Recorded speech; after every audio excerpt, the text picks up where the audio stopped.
Om, om, om, om. Oh, honestly unbalanced.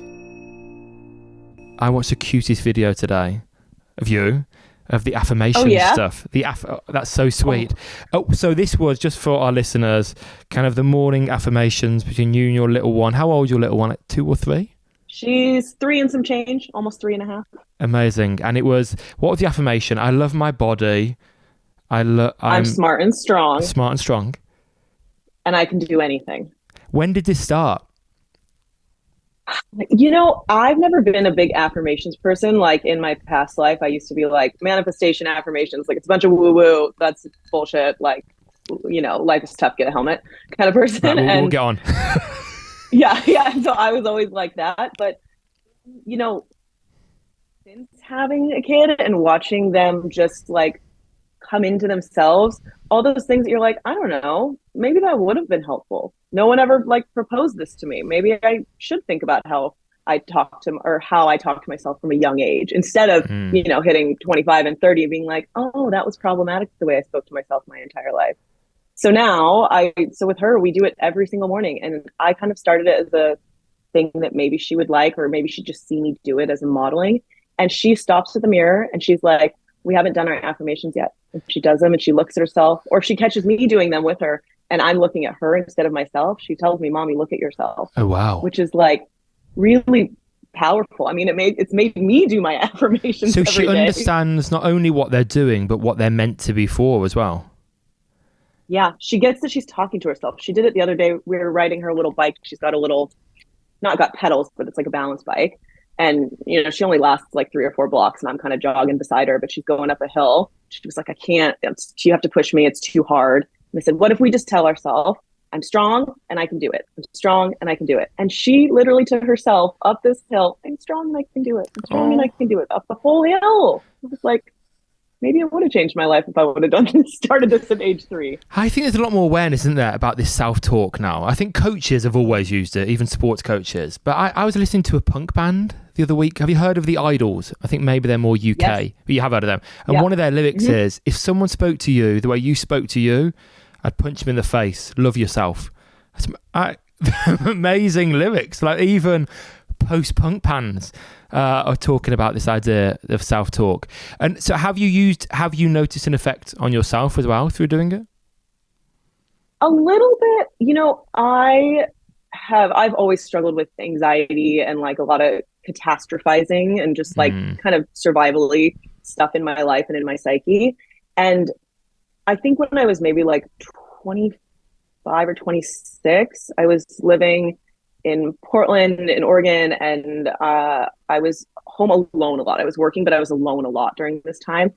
And I was just in a like rabbit hole with my thoughts and struggling. And I just ended up in this world of like finally clicking this idea that you're not your thoughts. Like the shit that goes on in here, the chitta-vritti, that's like all the monkey mind, all the things we talk about in yoga, like it's just not you. Sometimes I had to disconnect from like, sometimes it's just random synapses. Sometimes it's nothing more. It's not a deeper thing. It's not a dream journal. It's not anything. Sometimes it's just weird, intrusive thoughts. And then this recurred as a parent, because you get a lot of intrusive thoughts that are kind of scary, that like, sometimes it's just a synapse. It's the thing. And it's not, doesn't have to be deeper than that. So then I tried to like figure out where the differentiation was between stuff that is just random noise, like what's the static and what's the signal. And that made a big difference for me. Like, okay, I can put more positive input into the signal and I can like turn the volume down on the static and acknowledge that like some of it's just random shit and see what I can kind of like, instead of just, you know, pretending like it's not there, maybe I can just crowd it out with more positive signal. So that made a big difference. How do you talk about the chitta-vritti with your students? Like, so chitta-vritti, kind of wandering mind, the thoughts, are you telling your students to stop it or to pause it or to catch the difference between static and signal and realize when that's happening? Like, how do you integrate that into your class and your teaching? I'm definitely the observe it, acknowledge it, and then what I think is the powerful, it's like the discernment side, is you just get to decide what to do with it. And there's times in your life when you're going to decide to latch onto that static and it's going to take you down a rabbit hole and it's going to be hard. And then we need tools to figure out how to make a different decision. We don't just automatically know that we're even doing that or how to not do it. So I think it's a lot about like acknowledging that it's there. Maybe you give it 5 seconds or 5 minutes of like, value, and then you get to make a choice. You get to discern, or you use a tool, or you move your body, or you take some action, or you do something to like shift the narrative. But if you just try to make it go away, like I think it's an impossible ask. It's catching it won't. And like, it's not going to. It's going to come up in the middle of some other, in the middle of a meeting or 3 a.m. Like, it doesn't just, it's not just going to poof because we don't want it to be there. Viktor Frankl, spoke a lot about that pause in between, the pause where something happens to you, then that little gap before you react. And that's where all your power lies, isn't it? And your mind's always going to wander. Like, even if you've done yoga for 100 years, your mind will wander. At some point, it's going to go somewhere, but you just catch it quicker and then choose a little. You make wiser decisions. Yeah, there's that, we're all reactionary. Like, we're all, that's the natural thing. Like, in yoga, we talk about like non-judgmental and all this stuff. And it's like, that's a joke. Our whole life is making judgments that keep us safe and who to interact with and what to do with our time and our life. But that pause, like, I think that's something that yoga and meditation really gives you, is the ability to actually notice that pause. Because most of us just blow right through it with like an immediate narrative or reaction, and we don't actually like sit in the pause, that little retention. That's where all the like powerful stuff is. Then you get to make a decision instead of just like whatever your innate reaction is, which is not always what we hoped it would be.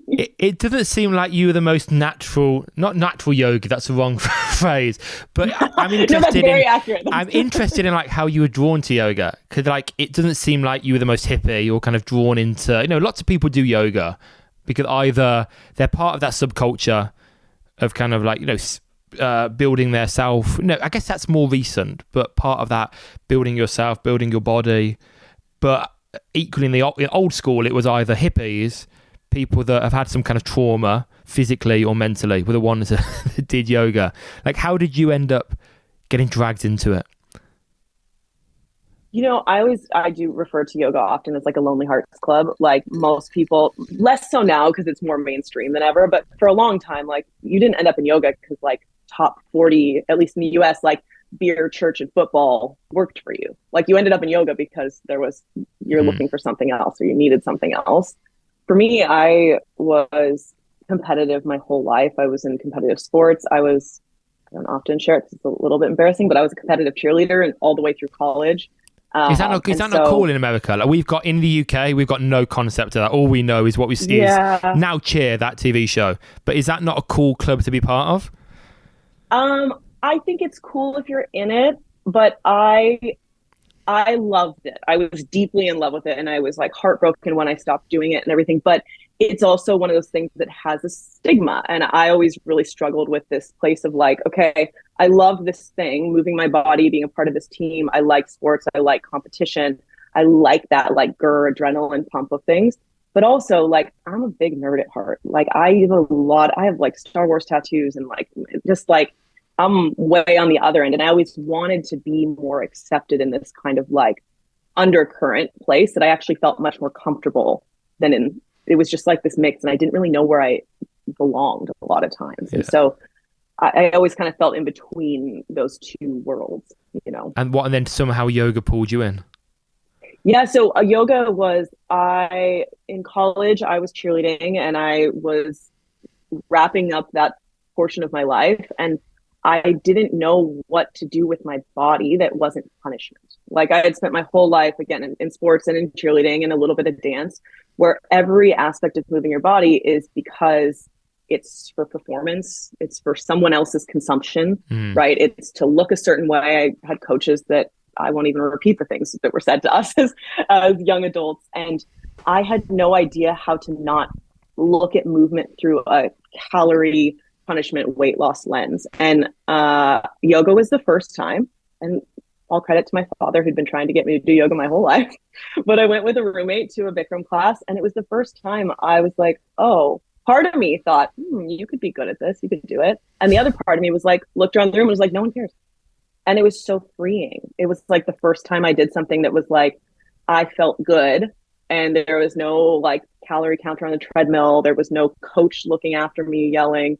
Like it was a very freeing experience, and I kind of like just never looked back. That's a soft entry from kind of extreme sport, not extreme sport, but kind of, to yoga, in that Bikram, like when my experience with Bikram it is slightly competitive. And there is, there's a mirror and everyone's kind of looking at each other in the mirror. Like, I often tell this little anecdote where I went to a Bikram class, and I was at that point quite an experienced yogi and quite bendy.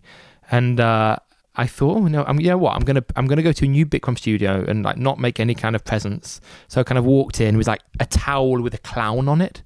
Looked like an amateur, like some rugby shorts and a boxing shirt. And they said, "Who's new to?" I didn't lie. Who's new to the studio? I was like, put my hand up. I'm new to the studio. And so maybe go on the back row. I was like, no, I'll stay here. And you could see like the other young men at the time in the mirror, like look at me, like looking down on me. But then I would inhale and then take it to the extreme. And I shouldn't have done this.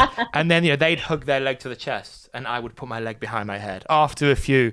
And you could see that there was tangible anger. I shouldn't have done it.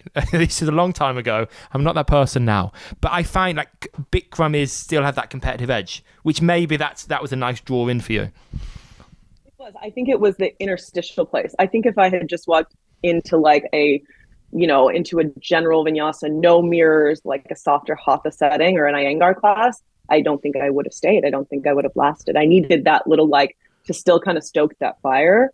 And then that was like the gateway drug into like, what if we did like no mirrors? What if we did this? And took me into all the rest of the like introspection of the practice, or then exploration of all the various lineages, because I kind of rolled from Bikram to power yoga. And then from there, I think I really felt confident enough in like, I like this thing. I will invest my time and my body and my mind into it to branch out and not be so attached to like what else it does for me in my life. It's like the gateway drug is often like the Bikram, the power, the rocket yoga. They're the way in, which is wonderful. Like, I've got nothing against those styles of yoga. I think they're wonderful ways in, and some people do it forever and do have an amazing life through years of Bikram. I wanted just a slight segue. So cheerleading, similar to gymnastics, from what I understand in America, like lots of extreme stretching, lots of powerful, like forced stretching with partner work, etc. And now you teach functional kind of range conditioning, range conditioning and alike. So at what point did you, I guess, stop glorifying flexibility? Like, what point did you think, actually, this isn't all about going as far as I can? Because I think from cheerleading that happens, then Bikram yoga, it's all about going as deep as possible. What was the turning point? I would say, yes, those disciplines are absolutely about those things, like gymnastics on the very extreme end, some parts of cheerleading and Bikram.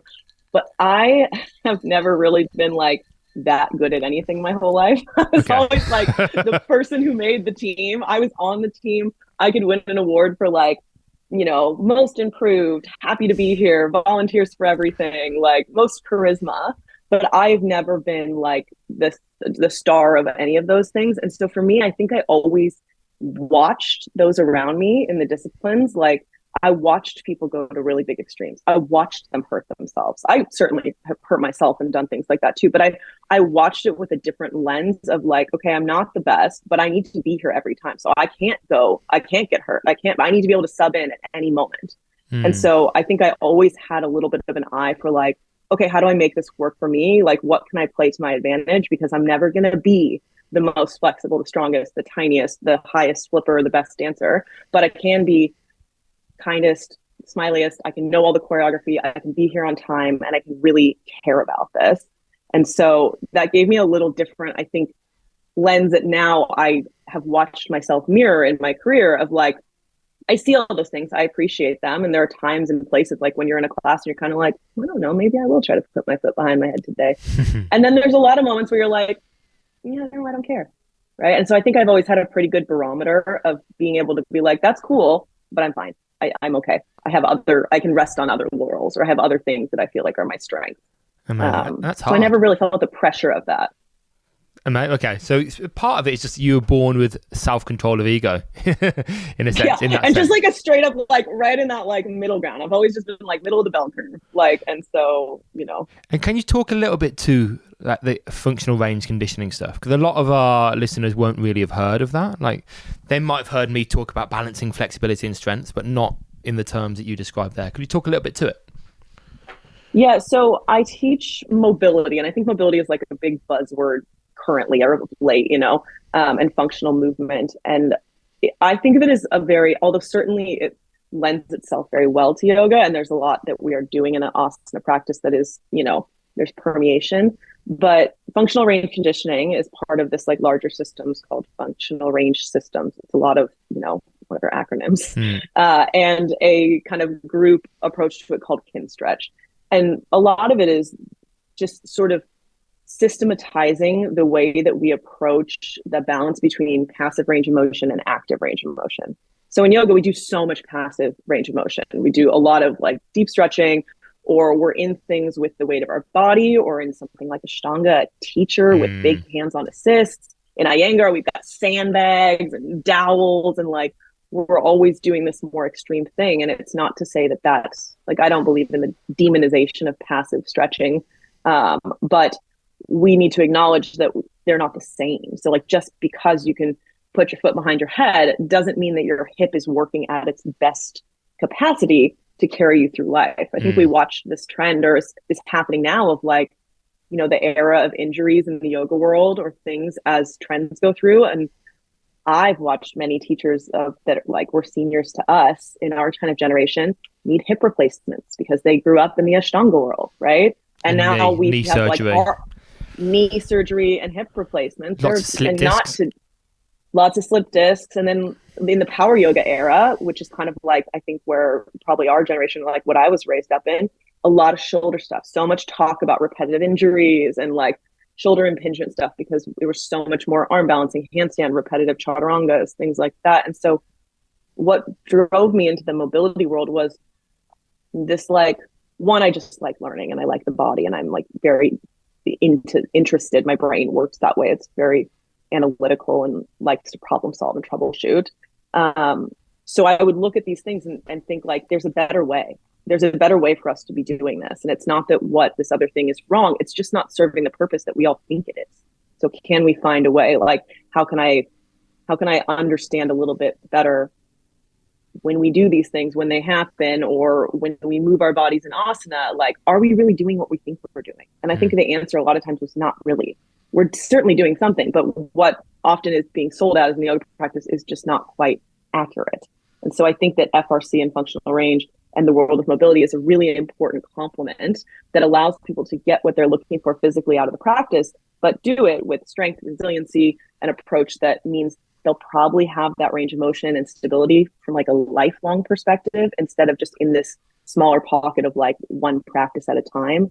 I think ideally we want to move our bodies to like, well, till I'm in the ground. So like, I want to I care more about like hip stability and not being 60 and falling and hurting myself and things like that. And so I look at mobility and FRC as like, it's preventative measures, and it's a way to like not ensure, but take care of yourself from the ground up, instead of looking at it on the other end and thinking, oh, now I need to do rehab. It's kind of like prehab all the time.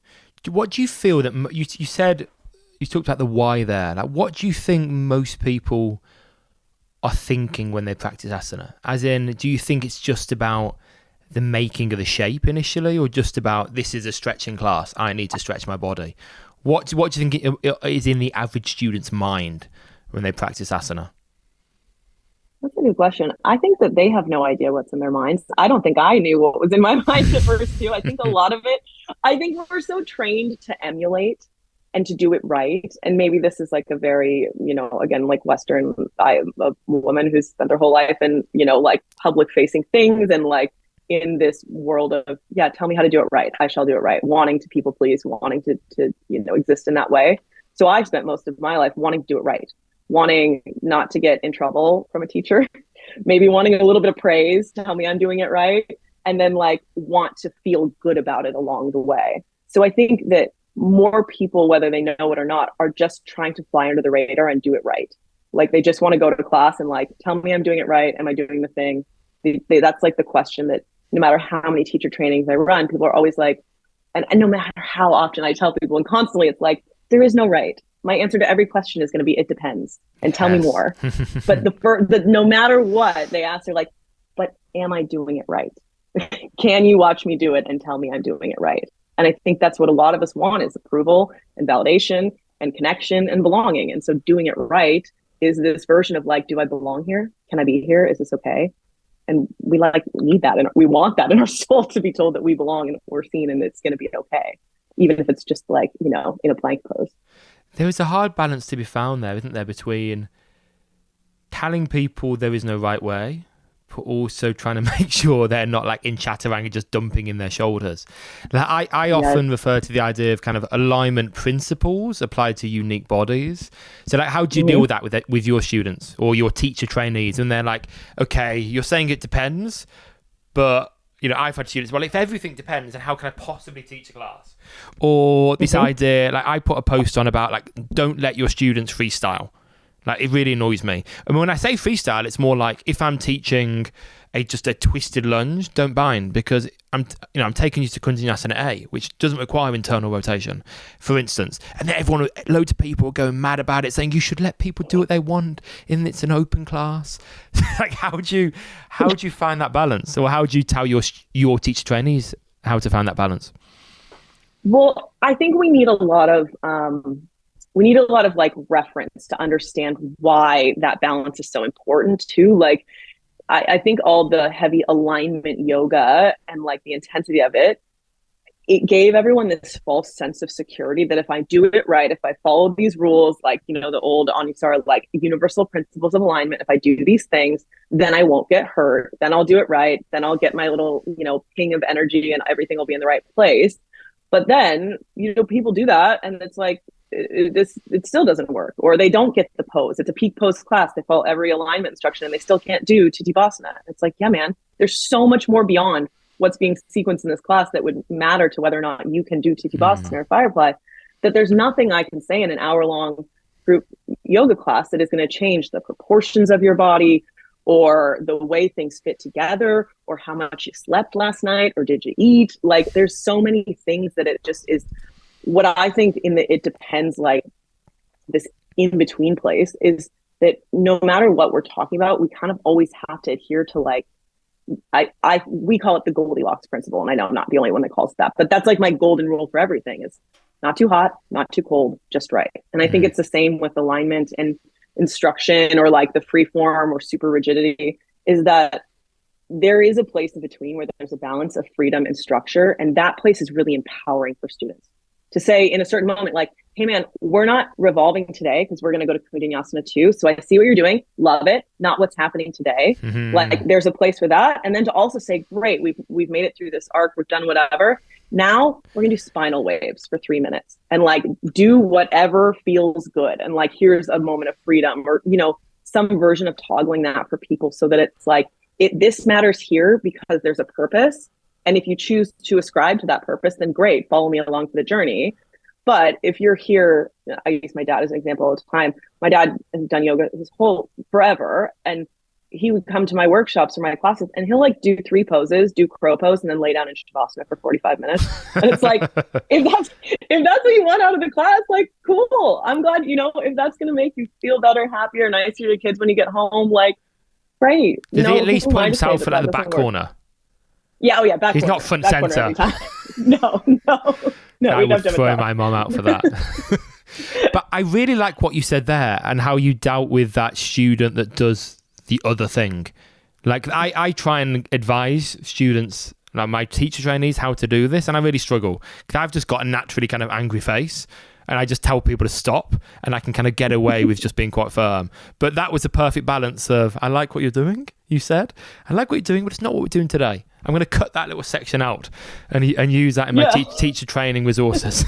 That was well delivered. I think it's interesting because we all think there's a right way or a purpose for everything. And like in everything, whether it's in yoga or mobility or strength training or deadlifting or back squatting, like we think there's one right way, but like there's just ways that are more or less optimal for whatever your aim is. So like if your intention, like your aim and your intention are aligned, then you can make a choice. But if you don't know what the intention is or the goal, then it's hard to make an informed choice. Like if a student, if you know that we're going there in that class and we say, this might make it tougher to do the thing we're going to do later on, so let's refocus here, then at least they have an incentive to follow your direction. Yeah. Versus like, otherwise the aim of it is hard to know. You could do a pose a million different ways, or you could do an exercise, or you could do a box step up, but depending on the speed, the velocity, the load, like the height,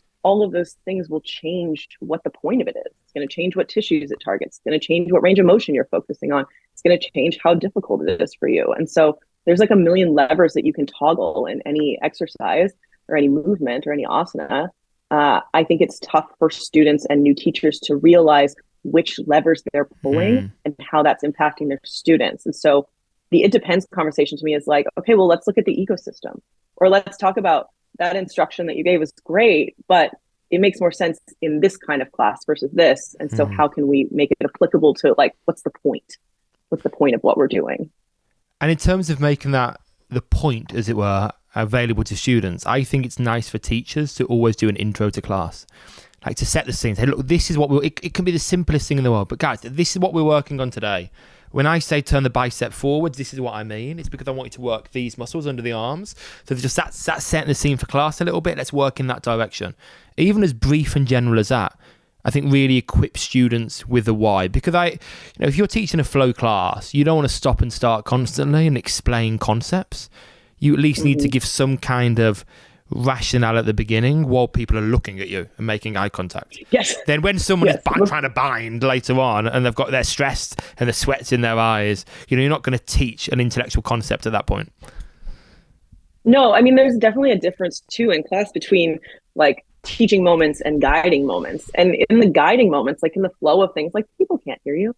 And like they're only going to hear a fraction of what you say. You're instructing. So it is really about, I think about like choosing your battles too. Like, when do I want to introduce this? How much? How can I like sneak it in a little bit and like make sure I dot my I's and cross my T's without necessarily opening every class and being like, today we're doing splits. In which case, then I think we get the opposite effect with students, where then their brains start going, oh shit, oh shit, oh shit, oh shit. Like, I can't do splits. I don't want to do this. And they start like riling it up in their head, and then they're not open to the experience. So it's like that, how do we kind of like sneak it in? It's like putting vegetables, like spinach in a smoothie. So like, you know what I mean? Like they don't know it's in there, but they're going to get to it.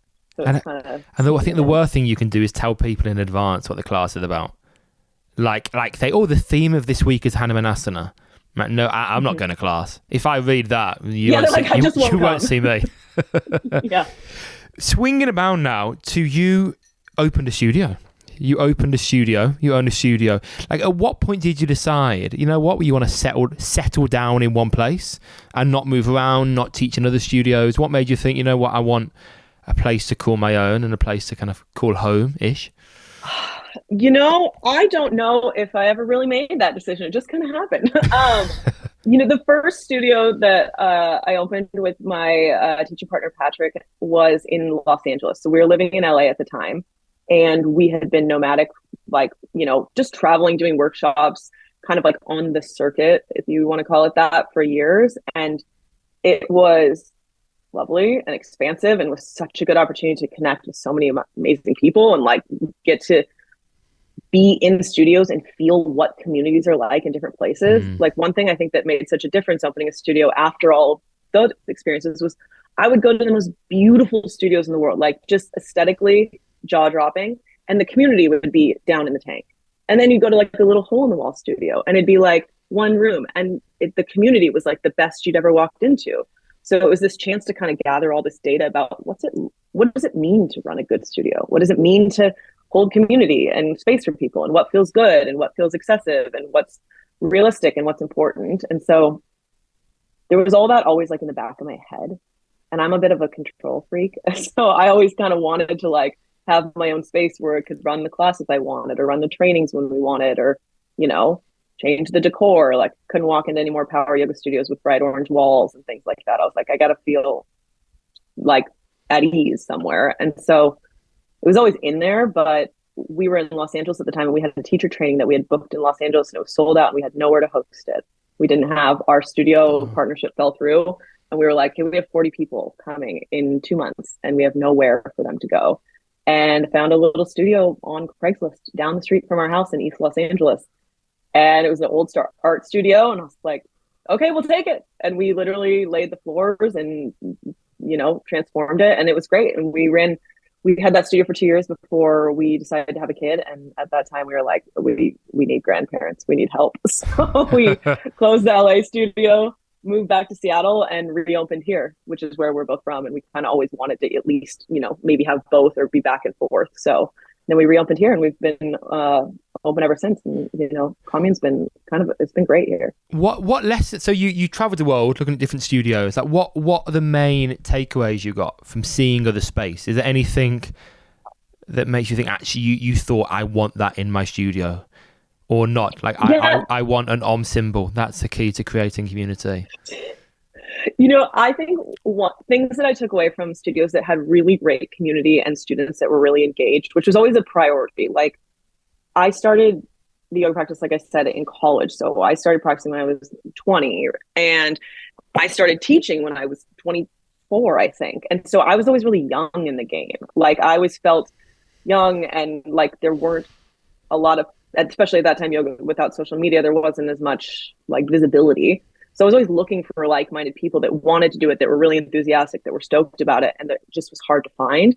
And so looking at the different studios and saying, like, how do we just bring enough people that are also fucking jazzed about the practice? Like, people who want to show up and work hard and sweat, and not even like work hard physically, but like they just want to show up and they want to practice. Like, this is a part of their life. It's not just a like transactional experience. And so I was always trying to find that, just how I ended up teaching on the internet for so long, because you can't find it in real life, got to go to YouTube. But like when I would go to studios, looking around and seeing, okay, who's actually showing up on these weekend workshops? Or if I go take a class on a Wednesday before we teach a weekend full of workshops, like, what are those classes like? What's a 6 p.m. class like at the studio? And it was always the studios that were easy for people to get to. So like more convenient, even suburby type studios that you would think are like kind of strip mall, hole in the wall. People go, they can go after work, they can park. It makes it easy for yoga to be a part of their life, for the studio to be like a fixture in their routine. And that's one thing that I think gets overlooked when we see these big, beautiful spa build outs, that like, if you can't be a part of someone's life in an accessible way, then it doesn't matter how nice your studio is or how good the yoga you teach is. Because if people can't show up, if it's too hard for them to get away from their kids or, go between their already really chaotic, busy, high demand lives, then they just, even if they want to be a part of it, they can't. So you have to make yourself accessible from a location perspective, from a pricing perspective, just from like an offerings perspective. It's hard, isn't it? I think for studios naturally want to grow, and growth normally means bigger spaces, more beautiful spaces. And the bigger the space is, the more on your schedule. The more on your schedule, the more random collections of students you have. Then the more studios you have, the more people travel between. So everything, like, so I teach at a studio called Try Yoga in London, massive studio, and I love it so much, but it is slightly harder to build community there because it's so big and there's so many classes and so many styles and so many different locations. It's possible, and I love my students there, but it's harder. Whereas I've taught in some holes in the walls that are just in residential areas that can only fit 20 people in, but they're always super busy. And, at the moment, post-COVID, some of those are the ones that are doing really well because everyone just lives around the corner. They just walk downstairs or around the corner and meet their friends at the studio that has 3 classes on per day. and that's it. But it's a hard balance. How has it been for you post-COVID? Because in the UK, lots closed down during COVID. Like, so many places have closed down. You okay? We have the same. We're okay. We've had the same here, though, in the city. A lot of people... I'm in Seattle, and COVID was very long and serious here. Not that it wasn't otherwise, but they took it very seriously and were shut down for a long time. And we just decided during COVID, my daughter was 6 months old when COVID hit, and we were traveling in Australia teaching, and it was like all of a sudden it was like, oh shit, got to get on a flight, got to get back, like all these things. And when we shut the studio down, we really just decided like, we're not going to reopen until it feels okay, because the idea that like breathing in a room together and we'll just do it with masks doesn't make any sense. Like that's what kind of community, what kind of pranayama are we doing? What kind of message are we sending? So we were closed most of COVID. We were closed for almost 2 straight years and we just moved everything online. I feel really lucky that I taught for what was a company called Cody, and then they got bought out by Aloe. So I've been teaching on Aloe Moves. I've been teaching on YouTube. I've been putting videos on that have since been deleted on Facebook and things for years, for a decade. So I was really comfortable. So I felt really lucky to be able to be like, okay, pivot, close the studio. We'll turn the studio into a production facility. We'll put the lights up. We'll do that. And, let's take this 10 years of people we've met all across the world and all this great travel time, and maybe we can finally reconnect with them, and we can do it every day in class online.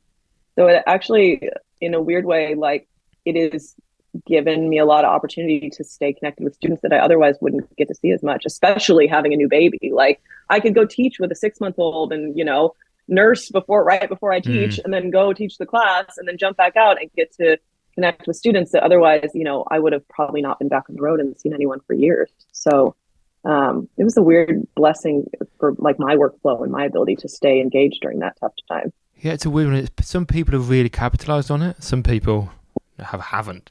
Like one of my main teachers, Jason Crandall, who I work with, he really capitalized on it. Like he was absolutely immediately, and and he just pushed out like hundreds of courses and put I think before anyone else had a 200-hour, 300-hour online training there in amazing quality because he's like a perfectionist. Yeah, he got stuff out there ASAP, whereas I was just busy painting our cottage. I was like, okay, this is I didn't think this was the time for doing yoga. I thought this was the time for painting and gardening and oh my God, I was so jealous. I was also postpartum and it was hard. And I was traveling with Harvey when she was 6 weeks old, teaching workshops. I was literally breastfeeding and leading class at the same time, or like leading a PowerPoint lecture with a baby on my boob. And I was like, I'll just do it because what other choice do I have? We don't have paid time off as yoga teachers. Got to do it. And so the ability to move it online for me was such a powerful way to be like, I can still be me. I am a skilled teacher. I am a person. I am Carling. And I can do that during nap time. And that was an amazing, amazing, liberating thing that I feel like made this side of business as a parent way more sustainable, even though it's hard because I was during COVID and people were making sourdough and painting their houses. I was like, well, that's not fair. I have a tiny child in the business. But it was a very empowering thing to be like, oh, I can figure out a way to carve out my own space and do this. And, I dropped my contracts with Aloe and the other companies because they weren't willing to, be accommodating during this time at all. And it actually felt really good to be like, fine, I'll do my own thing. And like as a new mother, you spoke to something then saying kind of what you almost lost part of who you were and yourself, but then being online enabled you to find that. Yeah. So how, I'm not a new mom. Holly's a new mom. I wish Holly was here to have this discussion with you. But I think that's something that a lot of new mothers experience, especially ones that are self-employed, at this loss of identity. And there's lots of books out there about time management and the like, but a lot of them, don't factor in what happens if your babysitter goes missing, or what happens if your baby, like as tonight. So for listeners, Holly was supposed to be here tonight, but our little Sonny wouldn't go to sleep. Bless him, and didn't fancy sleeping tonight. So like, can you speak? I guess 2 questions there, 2 layers. One is any advice for new mothers in terms of them helping find their own identity again, and I guess the next question is how do you manage your time as a newish mother, studio owner, recording studio manager, teacher trainer, etc., doula? I think, okay, so the best advice that I ever got from someone, and I wish I knew who, I should have screenshot, it was probably just some lovely person that sent me a nice DM when I was, in the middle of freaking out about something. But they said, with new babes, go easy on them. They're new here. And that simple thing really changed my perspective, not just on being a new mother and like looking at your sweet child, that you're also like at 4 a.m., what the fuck did I do to my life? Like I blew this up. This is really hard. And I don't know what to do. But it took me from looking at them in that way and saying like, okay, they're up all night. They're freaking out. They want connection. They don't know what's going on. They were like a warm mermaid in your belly a second ago. And now they're outside and they're confused. And so they need patience. But then I finally figured out how to apply that to myself. And it's like, I'm new here. I'm a new mom. I'm a different person. I have to go easy on myself in the way that's like the demands of old, they don't exist anymore. There is no more like time management handbook, 4-hour work week for a new parent, like mother or father. I think it's so mean to tell parents that, or you listen to a Huberman Lab and they're like, make sure you get 8 hours of sleep and sunlight in your eyes. And you're like, yeah, man, I'm just trying to take a shower. Like, like it's a lot. And I think that this idea of going easy on ourselves and acknowledging that like this season of life is different and it's a container that deserves respect and it deserves a different kind of reverence that isn't like you drop all the other things you want in your life, because that's an impossible task too. But it is saying like, okay, in this moment, here's what I can do. And here's how I can be present for my kid and not lose my mind and feel like there's a purpose in my life that is, yes, your child, but coming back to that place that like, what's the purpose for me? What is it going to mean to go easy on myself today to make me feel like that's even possible? Because I mean, I can't speak to the experience like in the kind of father archetype of things, but in this like transition from maiden to mother and then maybe later to crone, like there's this transition from maiden to mother that is so confusingly natural and deeply terrifying, because it's like rejecting everything you've ever known with your life, everything you've worked for. And suddenly it's like, just kidding, it's not about you. And so there's this really existential crisis that comes into like, how do I try to bridge the gap, like have a foot in both worlds, like, you know, where the veil's real thin. And I think there is no like one way to do it. You just figure out how to exist. And then, you know, that it's always going to change. Like they're going to stay up all night and fuck with your podcast plans. And then when they're 3, they're going to like not want to put on the shoes you want. And you put the bow in their hair wrong. And it's going to fuck with your plans. Like that's the rest of life. There's no other thing besides to just accept that, like, you go easy on them and then you go easy on yourself if your reactions aren't what you wanted them to be. It's tough. And I guess community comes in as well there, in that being in a community and having a community around you to support is super valuable to get you through all these stages. Is whether that be like you did as we did. We moved back, well, not to where I'm from, but where Holly's from, just so we had friends or her friends and family nearby just to babysit and alike. But super valuable to have that.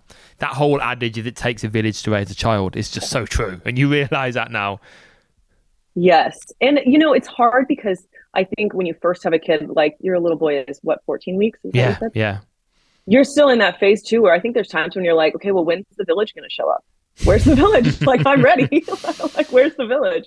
And I think that especially over the last few years, there's a lot of COVID parents that really lost out on the opportunity to have a village. And I think that there's something very special about the online community during that time that for me also really saved me in like, you know, you're laying upstairs with your little one trying to get them to go to sleep. And, if you roll away, they're going to wake up. And so feeling like you're not the only parent up in the middle of the night, doom scrolling or listening to a podcast, or like that there's other people on that same trajectory as you that are like, you're all in it together, makes a big difference. I think the most powerful time in my entire time on social media was being a new parent and getting DMs from other moms and other parents, or, asking for help and saying, I don't know how to handle this. What's the feedback? Or having people send you studies and product recommendations. Like that community can exist outside of your immediate if you don't have access to it, or if you don't have a parent or a family that's like super helpful. I know, we would all love to have like aunts and grandmas and sissies to come take care of everyone, but I know not all of us have as much physical support. Yeah. So sometimes just having that connection makes a huge difference in your mental state. Yeah, I've been amazed to see, because Holly, my wife, she's sound healing, sound journeying, lots of female stuff, like female exclusive stuff, and I'm just amazed to see how women kind of supported each other. Holly had a miscarriage and an ectopic pregnancy. And then Holly did womb healing and then supported lots of other women through their process, and just like this overwhelming like community and support developed from that. And I think on social media, you can really have a profound effect on people. Social media can be used badly. but it can be used Sure, really absolutely. magically as well, and beautiful things can come of it. And if you, my view is, if someone brings some hate, just delete and block and get rid of them. But you had I read something on your social media maybe 2 weeks ago. You were saying that, what were you saying, that you were struggling to know what to put on there? Like, were you going to put personal stuff on there, work stuff? I'm butchering whatever that topic was, but I remember. No, I know what you're talking about. I was having, well, I think I've always treated social media as just like, I've put a lot of yoga stuff on the internet over the years, teaching and, doing all of that. But I've also always treated it as like, it's just me. I'm not going to change. Like, if I feel a way about a political situation, I am going to talk about it. I'm going to post about it. Like, I don't have much fear around like losing followers, all that. I just want community and people that want to be there and have conversations. And I want to be around people that are curious, and I want to follow people who teach me things. And, that's what I like to use it for. But I've definitely, since the transition from, just an adult who teaches yoga and has a career on the internet to a mother to having this baby, and then you have a conversation about consent with kids on the internet, and then transitioning into like, more of I do a lot of the business admin side of the studio because it's, it's a part of it that I really like. And then separating from Patrick, who's still my best like life soulmate, but we're not romantically together anymore. And now in this new phase of like Carling, who's a person, a separate person, and not necessarily just like half of a duo or someone else's like behind the scenes kind of person. I've definitely watched a shift in like, how do I want to show up here? Like, what do I feel is not just like beneficial to the community, but also like it's me. It's just like what I like. It's just like funny stuff. I love to speak in language of memes and GIFs and like sending people links and podcasts and things like that. So I like the more casual avenue.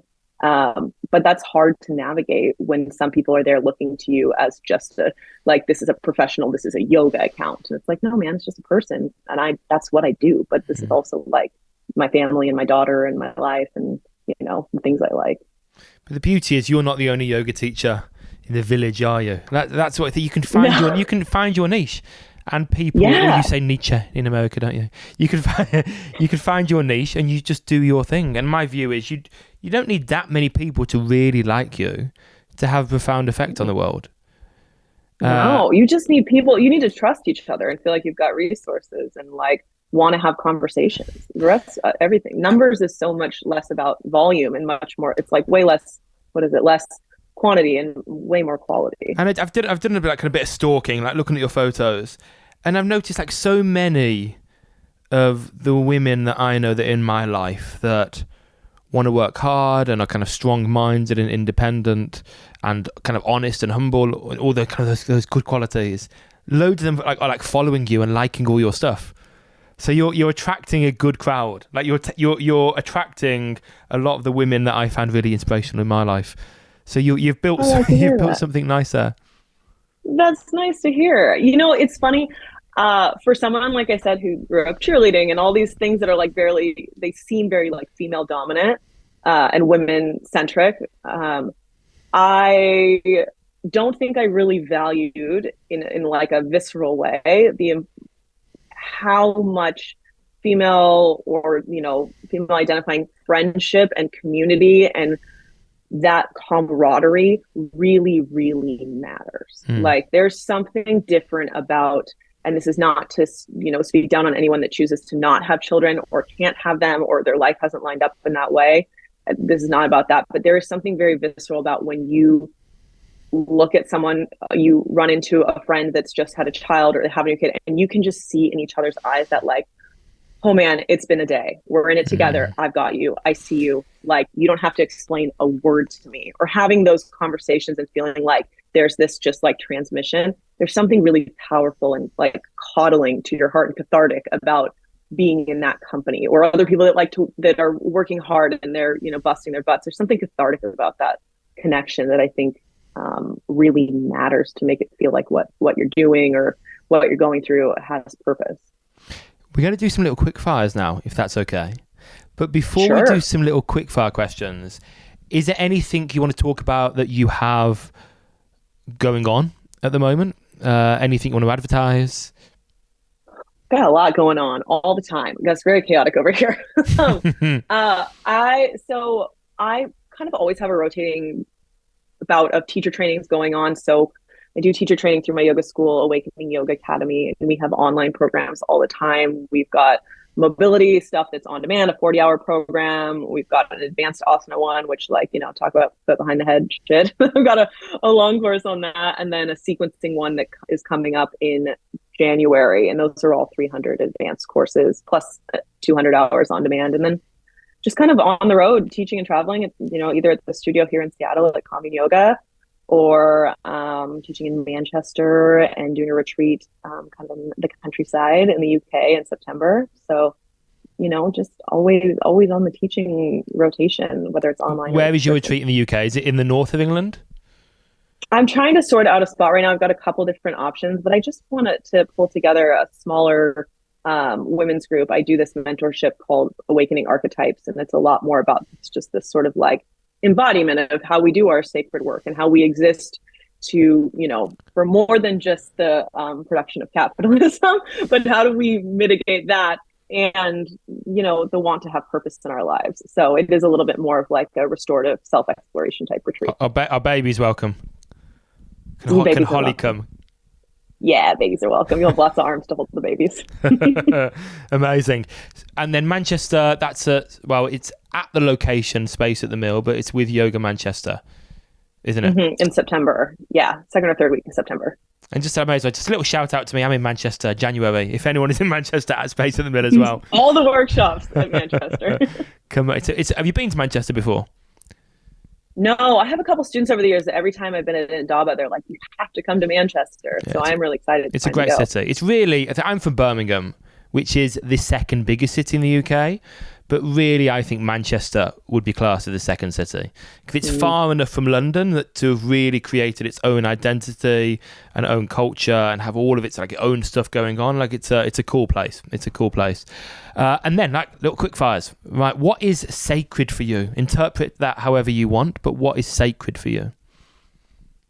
I think time. I mean, I think time is sacred for all of us. But for me, I really revel in having my own separate alone time, being able to say I'm not going to go out, I'm not going to this, I'm not going to that, and I just want to have a personal agency over an hour or two a day. And that might be a parent thing, but just that sacred, even if it's 1 hour to move and meditate or to go to the gym and throw some heavy shit around, I need 1 hour of it's for me. And that's my big one. Is there any app or computer program that you're in love with at the moment, or that has helped your life in some way in the last 6 months or year? Okay, I have two. So one is our studio app for online classes for Commune. Of course. So you can literally do that. Subtle plug. Two is this program called Notion. I don't know if you use Notion. Never know. But Notion is this wild, it's a mix of a website builder and Excel. It's like Excel on steroids. And I love planning and lists and Excel and organizing and all of that detail. And it is so robust. You can build anything. You can build databases. You can build courses. I do all my editorial calendars in it. I communicate with my team. It's fucking great. Notion. Yeah. Notion. Notion. Yeah. Notion. Yeah, Notion. And it's fucking amazing. It's great. Oh, I need to look at that. Okay, cool. Yeah. Next one. Is there any quote, motto, whatever, that gets you going?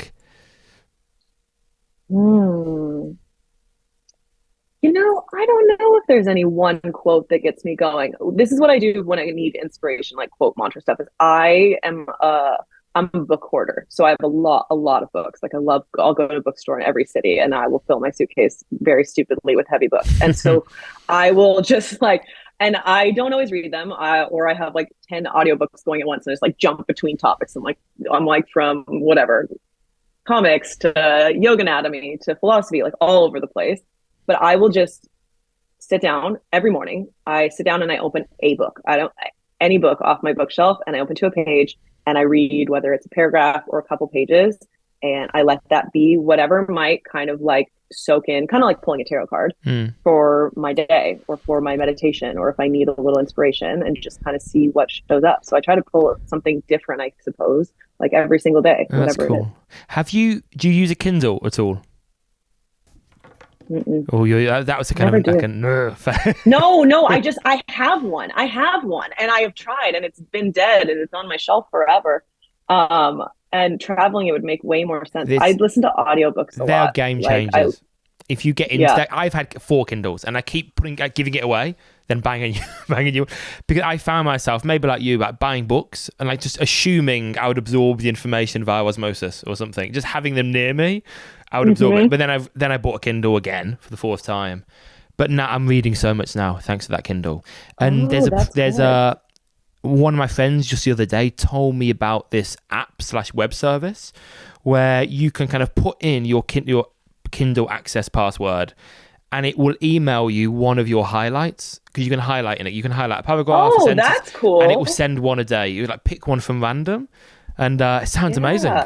Yeah, that's a great idea. Yeah, I literally my books have like sticky notes and highlights and pages flagged, but I also do think the osmosis thing, I do think it's a little bit true. Maybe it's wishful thinking, but I like books as decor, right? It's like, it's a part of you. It's what you like. It's your interests. It's like, I feel like I get worried with a Kindle that I'll forget that I have all this cool stuff, as opposed to like sitting on my couch and thinking, should I turn on the TV, or, oh shit, I never started that book. Like, and then, picking up that. Amazing. So I like them as like a decor item also. And then a final question. If you had another hour per day, like what would you do with that hour? What would you like to do more of in your life that you currently don't do? I feel like I'm pretty good at packing it all in right now, but amazing. I think I would have one more hour of unobstructed time with my daughter. Like, not where I have to work, because it makes me just like kind of flushed to say it, because I feel I struggle with the guilt of it a lot. Is like owning your own business and being self-employed with a kid it's that pressure of like, you could always be working. And so it's really easy to let that permeate into your time with them. And when they're really little, they don't know, right? They can't tell that you're scrolling on the other side or sending an email. But she's at the age now where she's really viscerally like, Mom, why are you working right now? Why are you on your phone? And it's like, fuck, I got to put this class up. I have to finish this edit. Someone sent me an email or a call. And she so sweetly will look me in the eye and she'll say, I want all the attention. And it's like, God, to be able to ask for what you need in that like clear of like, okay, I hear you. You want all the attention and I want to give it to you. And I think if I had 1 hour to just like, to not, where like, to somehow like, whatever, Eternal Sunshine of the Spotless Mind, splice the brain work out of me and be like, you're not going to think about that right now. And instead you're just going to like, whatever she wants to do. Cause there's like nothing better than being with them when they just like are all in and they look to you for everything, and that's so special. And I just like, I don't want to forget that. I don't want to miss it. So I'd severance my brain off and just dedicate it. I think they do know from an early age as well. Like, Sonny's only 14 weeks, but when we're not looking at him, he's not happy. Like, he can tell when you're not. Babies really start to focus on faces, don't they? And they can tell. They find comfort knowing there's a face nearby, and I think they can tell when they're not being watched. And when you are looking at a device. Yeah. And there's so much just the closeness. Everyone has a different philosophy, but like when they're so young and there's so much focus on like, get them to sleep in their own room, get them in their own bed, all stuff. It's like, they just want to touch and be connected because they don't even know they're not a part of you anymore. Like, so the idea that it's very confusing to be like, you could be physically touching them, but so mentally somewhere else is really, I think it wouldn't even make sense to them because they don't even know how to be that way. They're all in. And so sometimes it feels so confusing to know that like we as adults can make a choice to not be all in, whereas they can't make that choice. They're always all in. That's like the coolest thing about that. We could have a whole other conversation on that and go like all the Gabor Mate stuff. I love him. Yeah. Oh, so good. Like we're not in the camp of making our life easy. We're like short-term gain for long-term cost. We want to make sure that we are in all we can. We have him in our bedroom for as long as we can, etc., etc. And that, of course, in the short term makes life harder. Yeah, it does. But will hopefully make him a more complete, happy, content human being. I think Harvey's pretty good examples of that. We've been in gentle parenting, attachment stuff forever with her, and she's very independent. They're all different, but like I feel like on this end, I finally feel when I watch her do the affirmations, when I watch how I was upset the other day just because it's hard to be a single mom. It's hard to run a business. I'm tired, and I was having a hard time. And she came and gave me a hug. And she put her head on me, and she literally said, "I've got you." Which I realized I say to her all the time. I've got you. I say, I've got you. I hear you. Like if she says, I hear you. I hear you. I see you. She put her head on my shoulder and she said, I've got you. And she put her and she stroked my head. And I thought, oh, fuck, it worked. That's stunning. Like, look at her. It's working. And it's like, that's the thing.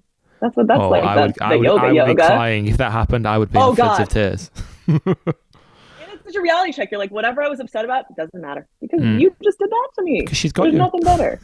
Yeah, because she's got me. What else can I ask for in life? There's nothing better. Oh, beautiful. Where can people find you? Like website, etc., or physically? Physically. So you can find me if you're ever in Seattle at Commune Yoga. It's the studio here. And you can find all of my teachings on communeyoga.com with a whole online studio. There's hundreds of classes. There's a new class every single day. There's the app you can download. If you want to learn from me, you can find me at awakeningyogaacademy.com. Got lots of courses, continuing education. I'm a big nerd and I like to talk, so online courses are my jam. And Instagram? Instagram, yeah, at Carling Nicole. And I just started the TikTok journey, but man, that's a lot. So it's there, but it's there's a lot going on. I can't do it. I cannot remotely be bothered with that. I feel like I'm too old. I feel old, but it's a little bit freeing. I don't have any audience there yet. There's no followers. I'm just throwing spaghetti at the wall, and so we'll see how it goes. I just can't do it. I can't do it. It's been lovely to chat. Honestly unbalanced.